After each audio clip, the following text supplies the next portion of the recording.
Hey pals, how's it going? Today I'm actually going to upload my Falcon Winter Soldier episode review on time.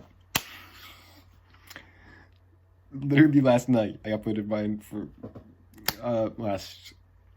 last weekend's. So let's talk about episode 5. This was debatably. My dog's in here. Sorry, he's cute. Don't worry. Maybe if I want, I'll put a picture up here. I probably will. Take it as you want. Thank you. But sorry. So debatably, the best episode. 2 was great. 4 was even better.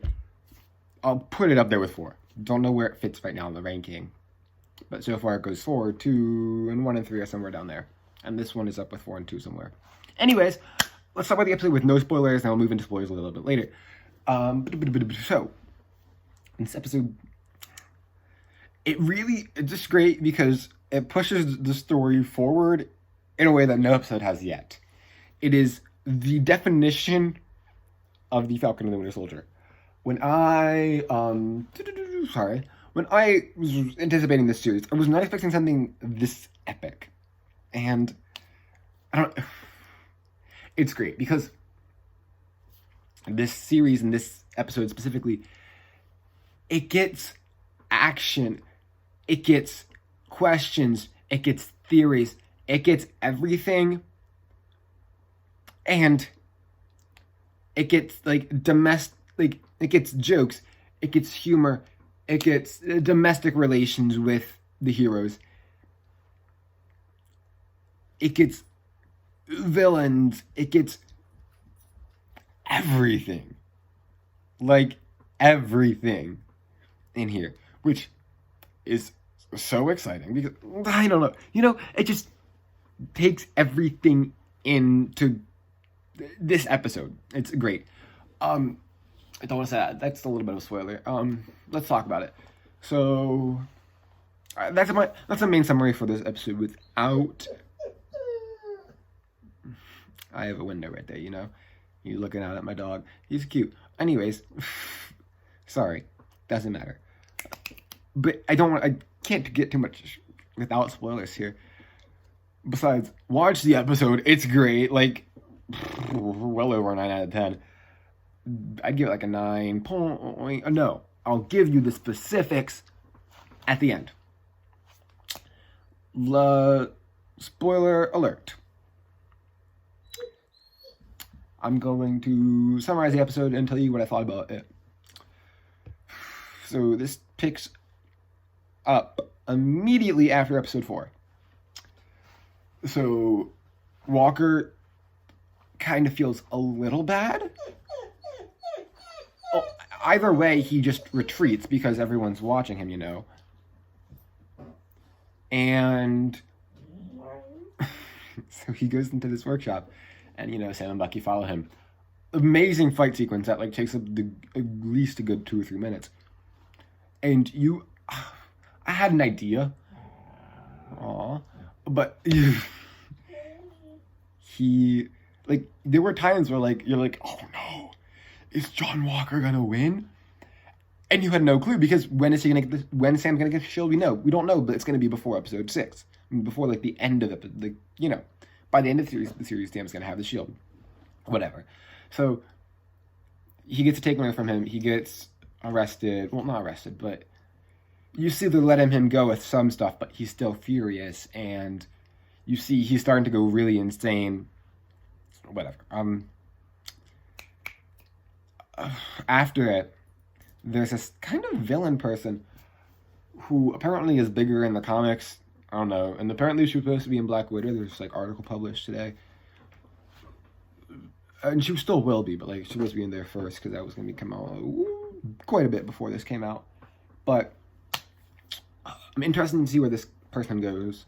If she's going to have a bigger arc later, if she's going to join some sort of Thunderbolts thing, I don't know. She's interesting.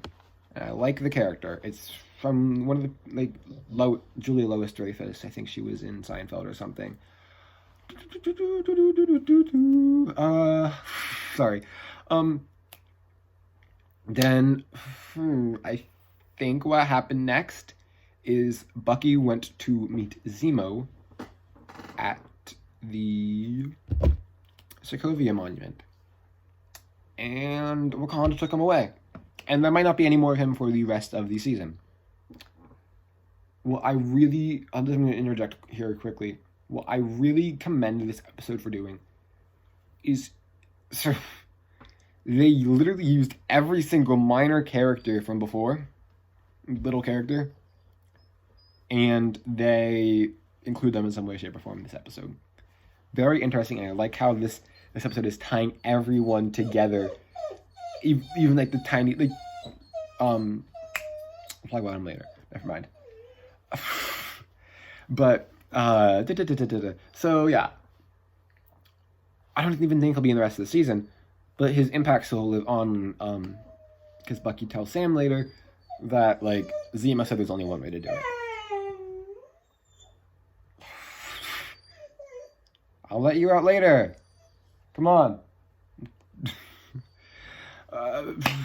But yeah, and let's talk. Hey, buddy, you're annoying.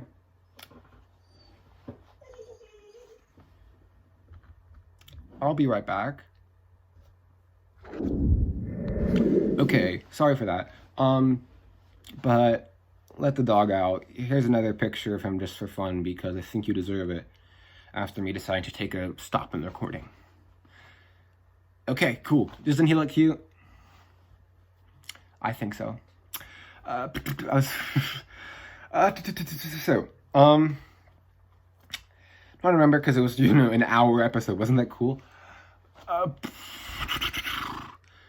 Let's say what happened. I'm gonna say Sam went down to Louisiana. No, I'm gonna guess Sam went to Baltimore. And another line from Isaiah's child, Eli, who I really, really, really hope and think we will get to see in the future as Patriot in the Young Avengers. But, Isaiah, oh my gosh, just this episode, the MCU is amazing. But this episode was amazing because tons of moments I was laughing at. Tons of moments got me excited. A little bit of goosebumps here, there. Great scenes, great acting, parts that make me emotional, parts that make me excited. The MCU is great, and I love heroes, I love an interconnecting universe, I love superheroes, and I love great acting in film. And this is by no means, like, I doubt it's gonna win, like, an Emmy or anything, but, like, it's still a great piece in the MCU. Anyways, let's keep going. So, has this talk with Isaiah, and it's really sad because Isaiah gives us a rundown on what exactly happened to him when we're not going to see Isaiah much more in the MCU, I bet, but it's great and it's important because ever since he met him back in episode 2, he's been a little bit of an inspiration for Sam and someone to look to, and like there has been a Black Captain America before, or at least someone with the serum. So let's talk a little bit about that. So he said did experience on different people with different versions of the super soldier serum to like probably try to recreate it, but he was one of the only people alive and he was a great hero. I saw that especially when Isaiah went, and he deserved to be Captain America, especially when he just went back to his crewmates and people. He was on the same time, I don't know, and rescued them. You see it there. But he lives and they declared him dead and you're like, oh shoot. And his wife is lying to him and they're not letting him get to him because they're testing on him in jail. Weird. Not cool. But how's it going? Yeah, so it's really sad and he's like, oh, I loved her so much and it was, got me right here. But he's like, there can never be there can never be a Black Captain America. And, you kind of see where Isaiah's coming from, but like, it's not going to happen. He has the shield now. Oh, also, sorry. Joaquin isn't here. Torres. It's from episode 1, and he's doing better now. A lot healthier, a lot better. And Sam Wilson was like, you can keep the wings, as he took the shield. So you see already in the beginning of the episode, this was like right after the fight with John Walker. Sam is taking the shield away. That means he's sort of getting ready to be Captain America. And he's giving the wings to Torres, which I didn't know until like this series started, like people start talking about this series on social media. But Joaquin Torres has been the Falcon in the comics. At first, and I think I expressed this as well, I don't really care about Torres. He doesn't have to be the Falcon for me. But I'm starting to get a load of his character. I think I'm starting to like him a bit more as just a good character, and I'm liking his actor. So it's good. Maybe he gets a different color scheme like he is in the comics. We'll see. I'm excited to see where this goes. I didn't know Falcon was going to be a legacy character. I didn't even know he was a legacy character. But that's okay. That's cool. It's nice to have someone taking up that mantle. I forget where I was. I think... Oh, yeah. So that's when he goes to Louisiana. And talks to Sarah. She's like, you're not really taking him seriously, are you? She's like, whatever. But apparently, like, you see... his parents were amazing to people in the past, really nice. And Sarah's taken after that. You see Sam's taken after that. It's great. Hold on. So then Sam was like, okay. And, they tried this in episode 1, but he's like, hold on, let's just call in some favors from our neighbors and stuff because our parents were really nice. So that happens. And everyone comes in to help, and then Bucky comes in to help, and it's great. We get some great scenes and talk about taking down the Flag Smashers, and Bucky's like, Zemo said this, whatever. That's great. And then you see this scene when Bucky stays over, and they're fixing up the ship. That's great. And Sam is so nice. You see in all his actions, he's benevolent. He's the kindest person ever. Like, amazing, a great role model. Okay, and then Bucky stays over, and you see the kids are like playing with the Captain America shield, and it's just a sweet moment that made me go like, "Aw," because like the kids are inspired by Captain America, by Sam and everything, and it's cute. Okay, and so they keep working on a little bit again, and you see Sam gets up early to work on the ship a bit. You just see like how dedicated he is to helping. It's great. Oh, this was a great episode. Let's keep talking though. So, I think this was kind of where it ended up, but there was definitely more scenes. Somewhere in here, the Flag Smashers are getting further, and no, that's at the very end. I can't talk about that yet, but we're getting there. I've definitely missed a few scenes.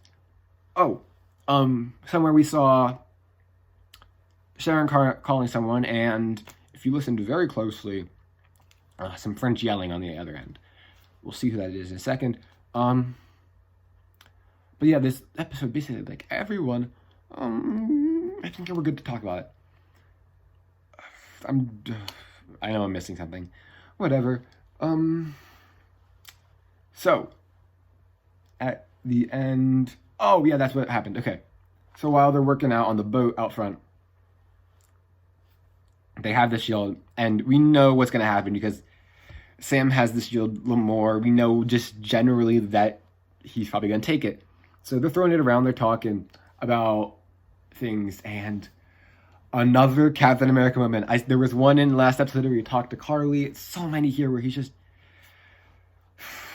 being the better person. He's like talking to giving the wings to Torres, everything. Oh, it's great. Sorry.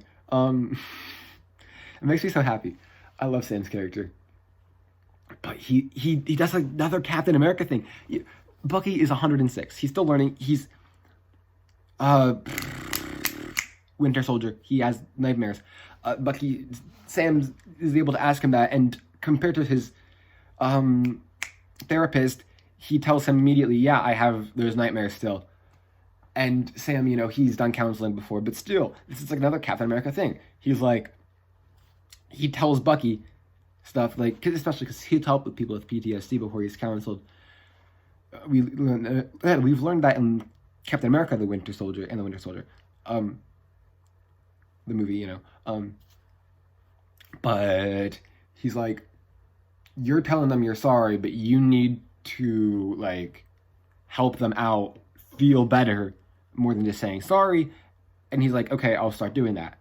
He's like, just give me a call, and if you get Flag Smasher word, I'll come out. Because, co-workers, it's great. They're just throwing the shield around, but he's basically accepting that. Sam goes back to her, I think? I don't know. But basically what happens shortly after is Sam is like, okay, I think I gotta do this. And he starts throwing the shield around. It's a training montage, okay? But it's one really good training montage. You see him doing flips, doing these great, strong gymnastic stuff, and, like, for once, you see he's more than just a pair of wings, Which I'm so happy to see. And he's strong, he's physically capable, he is Captain America. We get to see this. My veins on my forehead, whatever. And he's running, and he's kind to his nephews, and he's great. And you see him messing up during the show, which is so human, and I laughed a bit at that, and it was great. And what else? I just love this episode. It probably makes me have to put at the top, 5, 4, 2, 1, 3. That's what it is right now. But he gets better, and the throwing the shield and everything. And what else? So Joaquin, I think, makes a call. But no, Joaquin makes the call at the end.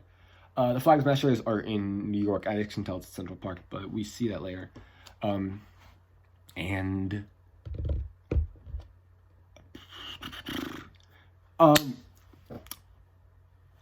Batroc comes and helps them and knows where they are. Sharon helped him. I thought Sharon was a good guy. She was Captain America in the comics. I really hope that she is, like, still a good guy and stays a good guy, because I kind of like her character and I don't want her to be a bad guy. But I think she definitely gave Batroc the drop on the Flag Smashers. So we'll see how that goes. And Sam Wilson's about to clear her name. What's she doing? But gives them weapons. It's a really creepy scene, because she puts out a signal for the Flag Smashers in, probably with Central Park, or at least a park in New York. Probably not Central Park, because it's not that close to Empire. Is it? I don't know. I forget. It's been a while since I've been up there. But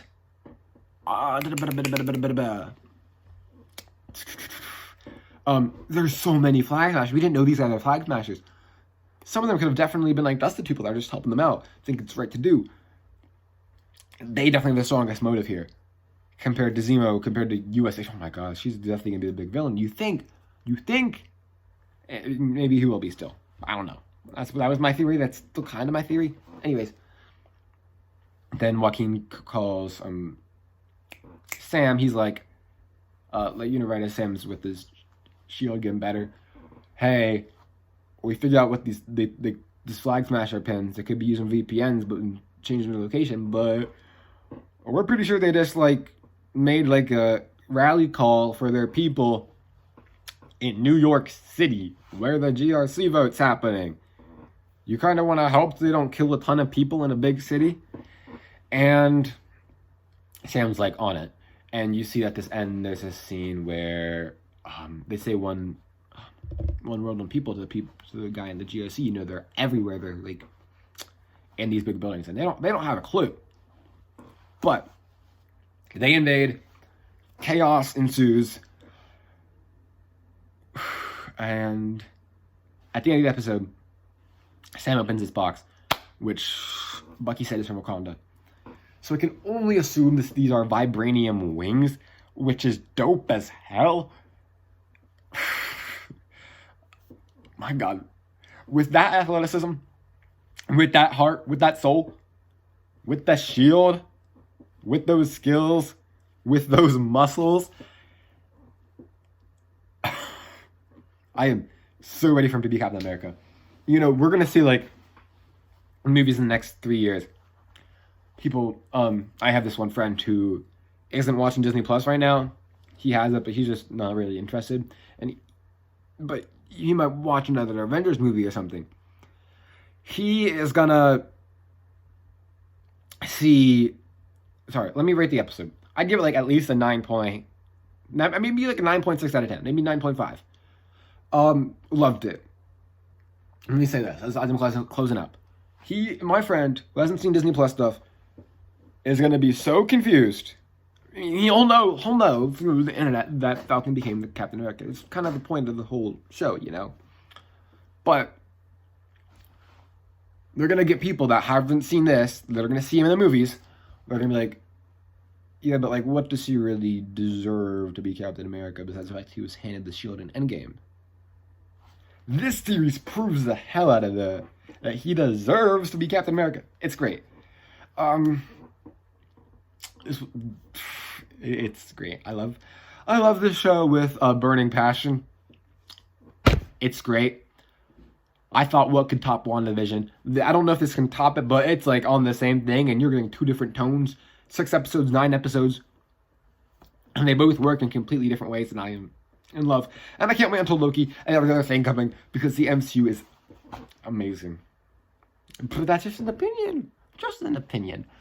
How's it going, guys? I think I'm done. Oh, end credits! John Walker is making his own shield because he thinks he deserves to be Captain America. Everyone else, even the audience at this point, should be like, no, you don't deserve to be. You killed a man, you're pretty insane at the moment, and it could be probably just PTSD and stuff in the serum, showing, like, amplifying that part of you. But, you know, he's making it, which is really cool. Like, I felt bad for him when he went to the Hoskins to tell him their son died. I felt bad when I saw that he lost that great of a friend. Doesn't mean I like his character. Doesn't mean I want his character to succeed. I hate his character. But everyone behind this show, Kari Skogland, I think Kari Skogland is like a big force in this. But great job, especially with the writing and everything. And he's making their own shield, but it's not out of vibranium. He has a serum though. Falcon doesn't have the serum, but I think he does have vibranium wings. Excited to see this end off, to say the least.